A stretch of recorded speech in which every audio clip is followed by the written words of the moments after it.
குட்டீஸ் உலகம். ஒரு அழகான காட்டுல நிறைய விலங்குகள் ரொம்ப சந்தோஷமா வாழ்ந்துட்டு வந்துச்சு. அதே காட்டுல ஒரு ஏரிக்கு பக்கத்துல இருக்கிற ஒரு மரத்துல கோருன்னு ஒரு குரங்கு வாழ்ந்துட்டு வந்துச்சு. அந்த குரங்கு எப்பவுமே மரத்து மேல உட்காந்து ஜாலியா விளையாடிக்கிட்டே இருந்தது.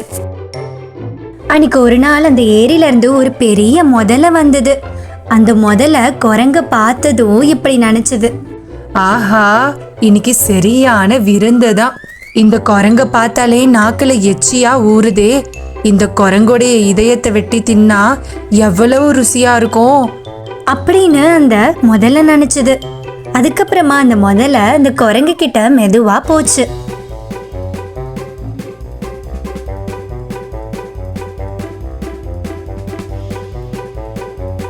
அந்த முதல்ல கோரு கிட்ட இப்படி சொல்லுச்சு, அடடா, இவ்வளோ அழகான குரங்கே, உன்ன மாதிரி ஒரு குரங்க நான் பார்த்ததே இல்லை.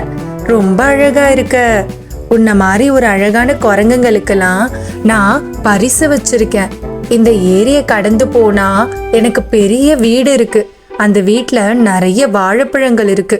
நீ என் கூட வந்தனா அந்த எல்லா வாழைப்பழங்களும் உனக்கு மட்டும்தான் அப்படின்னு அந்த முதல்ல அந்த குரங்க ஆசை காட்டுச்சு. உடனே குரங்கு இப்படி சொல்லுச்சு, அட அப்படியா, எனக்கு வாழைப்பழனாலே ரொம்ப பிடிக்கும்.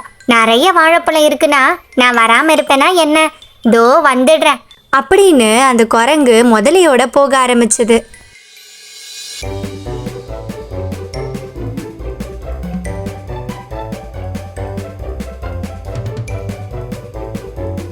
ஏரியில ரொம்ப தூரம் பயணம் பண்ணி கூட முதலையோட வீடே வரல.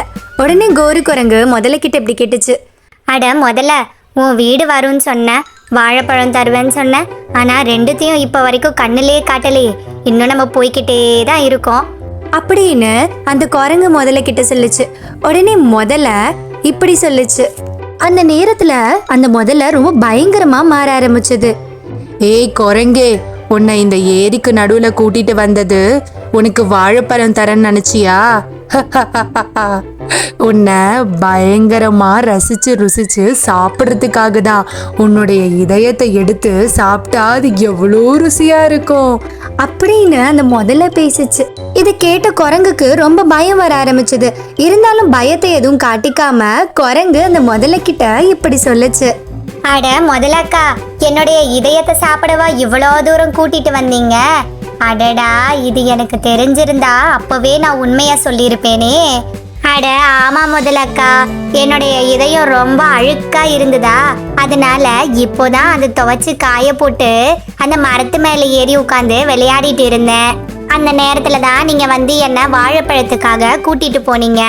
ஆனா இப்போ இப்படி சொல்றீங்களே, கம்முன்னு என்னுடைய இதயம் அங்கதான் தொங்கிட்டு இருக்கு. வேணும்னா வாங்க, அங்க கூட்டிட்டு போயிட்டு என்னுடைய இதயத்தை உங்களுக்கு தரேன் அப்படின்னு புத்திசாலித்தனமா இப்படி சொல்லுச்சு. அதை கேட்ட முதல்ல கோவமா இப்படி சொல்லுச்சு, என்னது, உன்னுடைய இதயம் மரத்துல காய வச்சிருக்கியா? சே, இதை தெரியாம உன்னை வேற முதுகுல சுமந்துட்டு இந்த ஏரியில இவ்வளோ தூரம் நீந்தி வந்த. முதுகெல்லாம் வலிக்குது. எனக்கு ரொம்ப ரொம்ப கோவம் வருது. ஒழுங்கா நீனு என்னை அந்த மரத்துக்கிட்ட கூட்டிட்டு போ அப்படின்னு சொல்லிச்சு. அதுக்கப்புறம் ரெண்டு பேருமே திரும்பி அவ்வளோ தூரம் போனாங்க. அந்த குரங்கு முதலையும் திருப்பி கரைக்கு வந்தது. கரைக்கு வந்ததும் டக்குன்னு அந்த குரங்கு ஏறி அந்த மரத்துக்கிட்ட போயிடுச்சு. போயிட்டு அந்த குரங்கு அந்த முதலை கிட்ட இப்படி பேசிச்சு, அட முட்டாள் முதலக்கா, எங்கேயாச்சும் இதயத்தை கலட்டி வச்சு காய போட முடியுமா? எங்கேயாவது உனக்கு அறிவு இருக்கா? எனக்கு சிரிப்பு தாங்க முடியல. இவ்வளோ முட்டாளா இருக்கியே, அதை நினைச்சாதான் ரொம்ப காமெடியா இருக்கு அப்படின்னு சொன்னதும் அந்த முதலைக்கு அப்போதான் புரியுது அந்த குரங்கு தன்னை ஏமாத்தி இருக்குன்னு. அட குரங்கே, என்னை பயங்கரமா முட்டாளாக்கிட்ட.